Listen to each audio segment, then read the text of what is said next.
بسم اللہ الرحمن الرحیم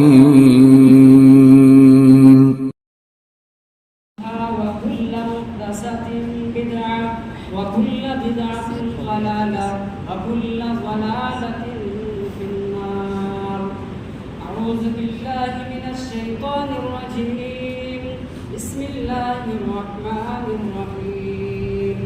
قاف والقرآن المجيد بل عجبوا أن جاءهم منذر منهم فقال الكافرون هذا شيء عجيب أئذا متنا وكنا ترابا ذلك رجع بعيد قد علمنا ما تنقص الأرض منهم وعندنا كتاب حفيظ بل كذبوا بالحق لما جاءهم فهم في أمر مريج أفلم ينظروا إلى السماء فوقهم كيف بنيناها وزيناها وما لها من فروج والأرض مددناها وألقينا فيها رواسي وأنبتنا فيها من كل زوج بهيج تبصرة وذكرى لكل عبد منيب ونزلنا من السماء ماء مباركا فأنبتنا به جنات وحب الحصيد والنخل باسقات لها طلع نضيد رزقا للعباد وأحيينا به بلدة ميتا كذلك الخروج كذبت قبلهم قوم نوح وأصحاب الرس وثمود وعاد وفرعون وإخوان لوط وأصحاب الأيكة وقوم تبع كل كذب الرسل فحق وعيد أفعينا بالخلق الأول بل هم في لبس من خلق جديد. وقال الله تبارك وتعالى في كلامه المجيد أعوذ بالله من الشيطان الرجيم بسم الله الرحمن الرحيم يا أيها الذين آمنوا اتقوا الله ولتنظر نفس ما قدمت لغد واتقوا الله إن الله خبير بما تعملون.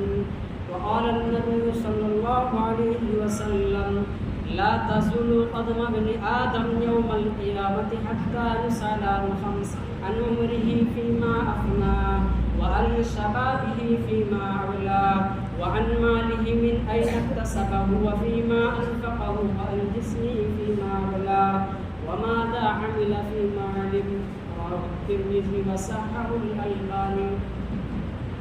رب اشرح لي صدري ويسر لي أمري واحلل عقدة من لساني يفقهوا قولي سبحانك لا علم لنا إلا ما علمتنا إنك أنت العليم الحكيم.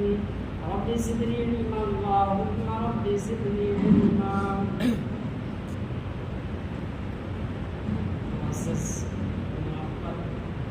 اساتذہ کرام، میرے اسلامی بھائیوں اور دیگر حاضرین اجماع، تمام قسم کی تعریف و توصیف حمد و ثنا بیان کرنا اس وحدہ لا شریک کے لیے ہے جس نے ہمیں اور آپ کو اس روئے زمین کے اندر مبعوث فرمایا اور مبعوث فرمانے کے بعد یوں ہی جانوروں کی طرح درندے پرندے کی طرح بھٹکتے ہوئے نہیں چھوڑا، بلکہ ہمارے نشر و ہدایت کی خاطر اس روئے زمین کے اندر اللہ رب العالمین نے بہت سے پیغمبروں کو مبعوث فرمایا. درود و سلام نازل ہو اللہ کے تمام نبیوں پر، تمام پیغمبروں پر، بالخصوص ہمارے اور آپ کے آخری نبی جناب محمد رسول اللہ صلی اللہ علیہ وسلم پر. اللہم صلی علیہ اللہم بارک علیہ. معزز سامعین کرام، میں نے آپ لوگوں کے سامنے سورۃ الحشر کی ایک آیت کریمہ تلاوت کی اور ترمذی شریف کے ایک حدیث پیش کی. اس مناسبت سے آج کا میرا موضوع خطابت ہے آخرت کا امتحان. معزز سامعین کرام، میں نے آپ لوگوں کے سامنے جو آیت کریمہ تلاوت کی، اس آیت کریمہ کے اندر اللہ رب العالمین نے مومنوں سے خطاب کیا ہے، ایمان والوں سے خطاب کیا ہے۔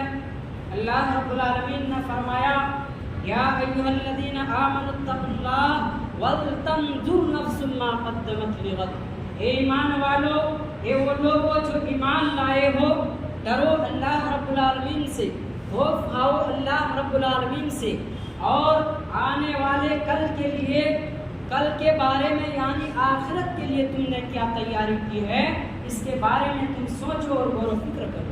پھر اللہ رب العالمین نے دوبارہ کہا واتقوا اللہ ان اللہ خبیر بما تعملون، اور ڈرو اللہ رب العالمین سے، اس لیے کہ اللہ رب العالمین تمہارے ہر اعمال سے باخبر ہے، ہر کام کا خبر رکھنے والا ہے۔ تو معزز سامعین کرام، اس آیت کریمہ کے اندر اللہ رب العالمین نے مومنوں سے خطاب کر کے کہا کہ اے مومنوں، تم آخرت کی تیاری کرو، اس آخرت کی تیاری کرو جس آخرت کے بارے میں امام کائنات جناب محمد رسول اللہ صلی اللہ علیہ وسلم فرماتے ہیں کہ جب میدان محشر برپا ہوگا، جب قیامت قائم ہوگی، ساری کائنات کے لوگ اللہ رب العالمین کے سامنے جمع ہوں گے، مادر ذات ننگے کھڑے ہوں گے، کسی کے جسم میں کوئی کپڑا نام کی چیز نہ ہوگی۔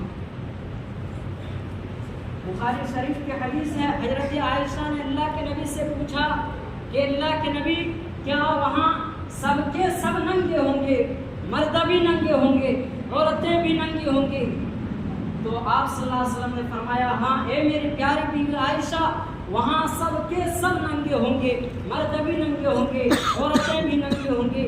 پھر حضرت عائشہ نے سوال کیا، پوچھا کہ اللہ کے نبی، جب وہاں سب کے سب ننگے ہوں گے، مرد بھی ننگے ہوں گے، عورتیں بھی ننگی ہوں گی، اللہ کے نبی جب مردوں کی نظر عورتوں پر پڑے گی تو عورتیں شرم کے مارے مر جائیں گی؟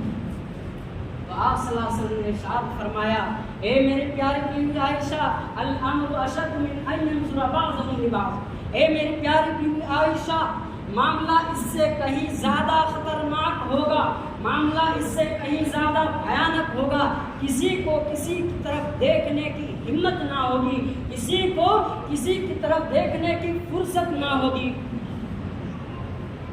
اس وقت بڑی بے چینی کا وقت، اس وقت سورج صرف 1 میل کے فاصلے پر آ جائے۔ میرے اسلامی بھائی ذرا غور کیجیے کہ آج سورج زمین سے لاکھوں کروڑوں میل کے فاصلے پر ہے، اس کے باوجود جب گرمی کا موسم آتا ہے، جب گرمی کا دن آتا ہے تو ہم اور آپ گرمی سے بے چین ہو جاتے ہیں، ہمیں اتنی زیادہ گرمی لگتی ہے کہ ہم اور آپ گرمی سے بچنے کے لیے پنکھے کا استعمال کرتے ہیں، ہم اور آپ گرمی سے بچنے کے لیے کولر کا استعمال کرتے ہیں۔ تو ذرا سوچئے، ذرا غور کیجئے کہ اس دن کا گرمی کا عالم کیا ہوگا جس دن سورج صرف 1 میل کے فاصلے پر آ جائے۔ اسی دن کی تیاری کے بارے میں، آخرت کی تیاری کے بارے میں امام کائنات جناب محمد رسول اللہ صلی اللہ علیہ وسلم فرماتے ہیں کہ اے میرے امت کے لوگوں، اس دن کی تیاری کرو جس دن سورج صرف 1 میل کے فاصلے پر آ جائے گا۔ اے میرے امت کے لوگوں، اس دن کی تیاری کرو جس دن کا ایک دن 50,000 سال کے برابر ہے۔ اللہ اکبر، ایک دن 50,000 سال کے برابر ہوگا اور 50,000 سال تک حساب و کتاب نہ ہوگا۔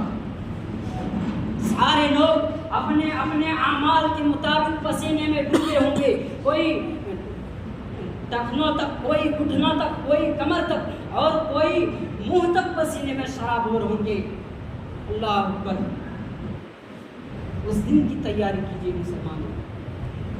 سارے امت کے لوگ حضرت آدم علیہ السلام کے پاس جائیں گے، بڑے ہی مشہور حدیث ہے، حضرت آدم علیہ السلام کے پاس جائیں گے اور کہیں گے اے آدم، آپ سب کے باپ ہیں، آپ کو اللہ نے اپنے ہاتھ سے پیدا کیا ہے، آپ اپنے رب کے یہاں ہم لوگوں کی سفارش کرا دیجئے تاکہ ہم لوگوں کا حساب و کتاب ہو جائے۔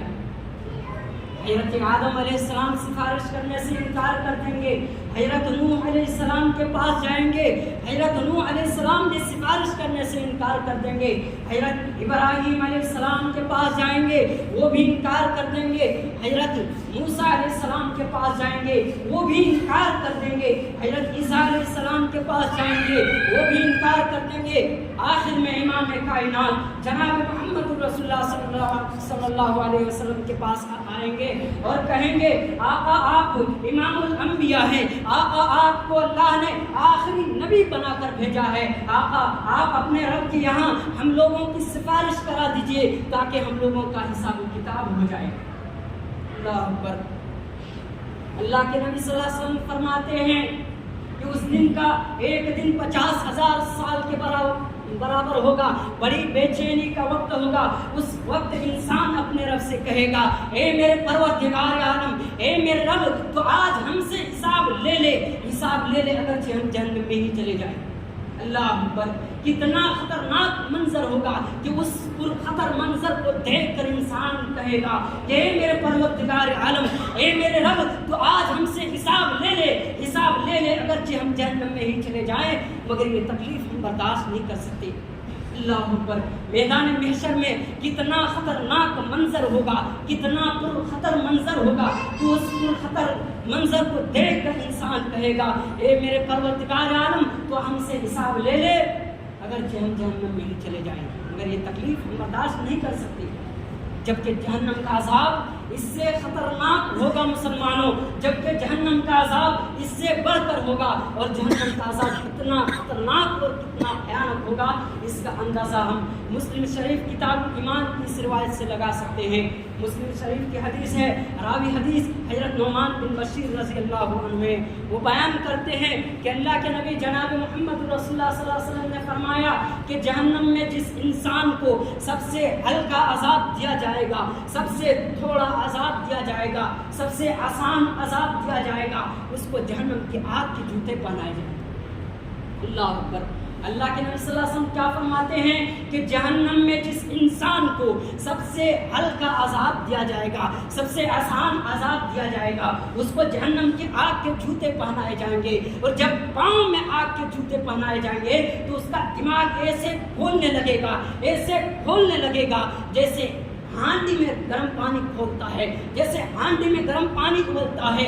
وہ انسان جس کو جہنم میں سب سے ہلکا عذاب دیا جائے گا، وہ وہاں سوچے گا، یہ تصور کرے گا کہ سب سے خطرناک عذاب مجھے کو دیا جا رہا ہے، سب سے بھیانک عذاب مجھے کو دیا جا رہا ہے، حالانکہ اس کا عذاب سب سے آسان اور سب سے ادنا سا۔ اللہ اکبر۔ ذرا غور کیجیے کہ سب سے ہلکا عذاب کا عالم یہ ہوگا تو بڑے بڑے عذابوں کا عالم کیا ہوگا؟ جھوٹ بولنے والوں کا عذاب کا عالم کیا ہوگا؟ غیبت کرنے والوں کا عذاب کا عالم کیا ہوگا؟ زنا کرنے والوں کا عذاب کا عالم کیا ہوگا؟ کیا ہم میں سے یہاں جھوٹ بولنے والا نہیں ہے؟ کیا ہم میں سے یہاں غیبت کرنے والا نہیں ہے؟ کیا ہم میں سے یہاں ایک دوسرے کی عزت و آبرو پر کیچڑ اچھالنے والا نہیں ہے؟ کیا ہم میں سے یہاں دوسروں کی زندگی کو برباد کرنے والا نہیں ہے؟ کیا ہم میں سے یہاں دوسروں کی زندگی کو برباد کرنے والا نہیں ہے؟ کیا ہم میں سے یہاں بے راہ روی کا شکار نہیں ہے؟ کیا ہم میں سے یہاں اپنے اساتذہ کی بے ادبی اور نافرمانی کرنے والا نہیں ہے؟ تو پھر ہم اپنے اعمال کے بارے میں کیوں نہیں سوچتے؟ اپنے انجام کے بارے میں کیوں نہیں سوچتے؟ ہمارا انجام کیا ہوگا جب سب سے ہلکا عذاب کا عالم یہ ہوگا تو بڑے بڑے عذابوں کا عالم کیا ہوگا؟ اللہ اکبر۔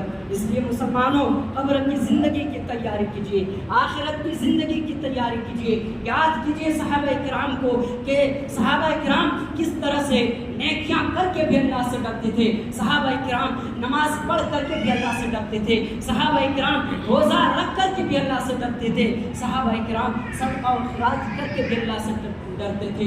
جبکہ آج ہماری حالت یہ ہے مسلمانوں کہ ہم گناہ پر گناہ کرتے جاتے ہیں، آج جھوٹ ہم بولتے ہیں، آج غیبت ہم کرتے ہیں، آج ایک دوسرے کی لان تان ہم کرتے ہیں، آج ایک دوسرے کی عزت و آبرو پر ہم لگے رہتے ہیں، اس کے باوجود بھی ہم اللہ سے نہیں ڈرتے ہیں۔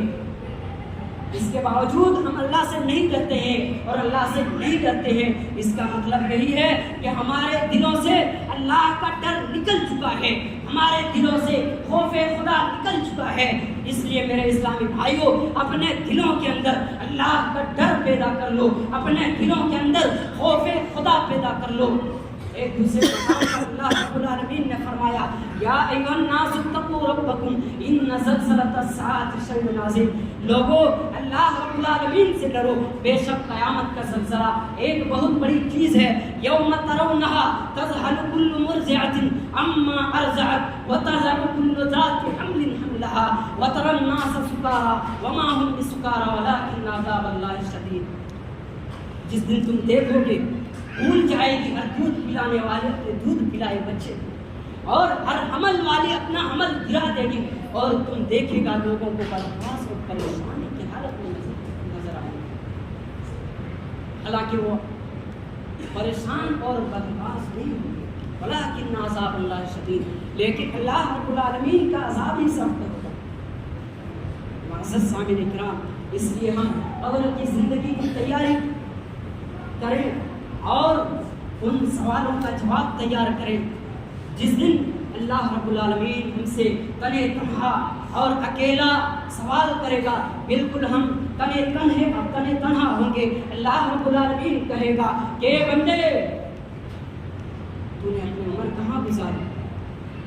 معزز سامعین کرام، ہم اس امتحان کے بارے میں سوچیں جس امتحان کے بارے میں ہر شخص اللہ رب العالمین کے سامنے بالکل تنے تنہا کھڑا ہوگا، حالات نہایت ہی سنگین ہوگی، اور یہی امتحان اتنا اہم ہے، اتنا اہم ہے کہ اگر ان امتحان میں ہم کامیاب ہو تو جنت ملے گی اور ناکام ہو تو جہنم ملے گا۔ یہ سوچ کر دل گھبراتا ہے کہ آخر اس مشکل گھڑی میں اللہ رب العالمین بندے سے کیا سوال کرے گا اور اس کا جواب کیا ہوگا۔ اللہ رب العالمین کا کرم ہے کہ اس امتحان میں پوچھے جانے والے سوالات اپنے آخری نبی جناب محمد رسول اللہ صلی اللہ علیہ وسلم کے ذریعے بتا دی گئی ہے۔ ترمذی شریف کی حدیث ہے لا تزول قدم ابن آدم یوم القیامت حتی یسأل عن خمس، عن عمره فیما افنى وعن شرابه فیما ابلى وعن ماله من أين اكتسبه وفیما انفقه وعن جسمه فیما ابلى وماذا عمل فیما عمل۔ یعنی ابن آدم کا قدم قیامت کے دن اپنے رب کے پاس سے ہٹ نہیں سکتا، ہل نہیں سکتا، ٹس سے پس نہیں ہو سکتا جب تک کہ وہ 5 سوال کا جواب نہیں دے۔ اس نے اپنی عمر کہاں گزاری، جوانی کہاں خرچ کیا، مال کہاں سے کمایا، کہاں خرچ کیا، اور جو سیکھا اس پر کیا عمل کیا۔ یہ 5 سوال نہایت ہی اہم ہے۔ اگر ہم ان پر غور کریں اور اس کا عملی جواب تیار کریں تو ہماری زندگی خالص اسلامی زندگی بن جائے گی، ہماری زندگی میں تقویٰ اور پرہیزگاری آ جائے گی۔ میرے اسلامی بھائیوں، ذرا پہلے سوال پر دھیان دیں۔ اللہ رب العالمین کہے گا کہ اے بندے بتا تو نے اپنی عمر کہاں گزاری۔ اللہ اور اس کے رسول صلی اللہ علیہ وسلم کو مانتا تھا، رسول کی اطاعت کرتا تھا، یا پھر اپنے نفس کی خواہشات پر بہکتا پھرتا تھا، دل کی خواہشات کو پورا کرنے کے لیے اللہ اور اس کے رسول کی نافرمانی کرتا تھا۔ آج ہم اپنا جائزہ لیں کہ کیا ہماری صبح شام اللہ اور اس کے رسول کی اطاعت و فرمانبرداری میں گزر رہی ہے؟ افسوس، آج اکثریت کا حال برا ہے۔ دنیا کی لذت اٹھانے سے آج حلال و حرام کی تمیز باقی نہیں رہی ہے، دنیا کی رنگینیوں میں کھو گئے، آخرت کو بھول گئے۔ اس لیے میرے اسلامی بھائیوں، ہم میں سے جو غفلت کی زندگی گزار رہے ہیں انہیں ہوشیار ہو جانا چاہیے اور آج ہی اپنے عقیدے اور اپنے عمل کی اصلاح کر لینی چاہیے۔ ایسا نہ ہو کہ غفلت میں زندگی گزر جائے۔ دوسرا سوال ہوگا، جوانی کہاں کفا، جوانی کہاں خرچ کیا؟ جوانی جو عمر کا سب سے قیمتی حصہ ہوتا ہے، طاقت و قوت، حوصلہ، تندرستی، خوبصورتی، چستی اور نہ جانے کیا کیا قیمتی چیزیں اس جوانی کے ساتھ مل رہتی ہیں۔ اس جوانی کے عالم میں آپ کا رول کیا رہا؟ دوسروں پر لعن طعن کرنے میں مزہ آتا تھا، دوسروں کی عیب جوئی کرنے میں مزہ آتا تھا، جوانی بے نمازی تھی، سنیما، گانا اور شراب و شباب اور مٹر گستی والی جوانی تھی، یا پھر توحید سے محبت اور شرک سے نفرت والی جوانی۔ آج ہر جوان اپنے طور پر سوچ لے کہ کیا وہ اس سوال کا جواب دینے کے لیے تیار ہیں. اگر ہاں تو اپنی جوانی کو اللہ کی رضامندی میں لگائیے, اپنی جوانی کو اللہ اور اس کے رسول کی اطاعت و فرما برداری میں گزاریے. تیسرا سوال ہوگا مال کہاں سے بنا؟ کہیں تو نے کسی کو دھوکہ دے کر یا کسی کا مال ہڑپ کر کے مالدار بنے تھے, یا پھر شرعی اور جائز طریقے سے؟ چوتھا سوال ہوگا اس کو کہاں خرچ کیا؟ مال کمایا, اس کو کہاں خرچ کیا؟ کہیں تو نے برائی کی راہ میں تو نہیں لگایا, یا پھر اللہ کی راہ میں لگایا؟ اور پانچواں اور آخری سوال ہوگا جو سیکھا اس پر کیا عمل کیا؟ عالم با عمل رہے یا بے عمل, تو نے فلاں استاد کے ذریعے یا پھر فلاں کتاب کے مطالعے کے ذریعے فلاں چیز کے بارے میں علم حاصل کیا تھا, فلاں چیز کے بارے میں حلال و حرام کی تمیز کرنے کی فرق کے بارے میں علم حاصل کیا تھا, کیا تو نے اس پر عمل کیا؟ آج ہم ان چیزوں پر غور کریں. ہم تو علم سیکھتے ہیں لیکن اس پر عمل نہ کے برابر. اس لیے مسلمانوں علم کے ساتھ عمل کیجیے.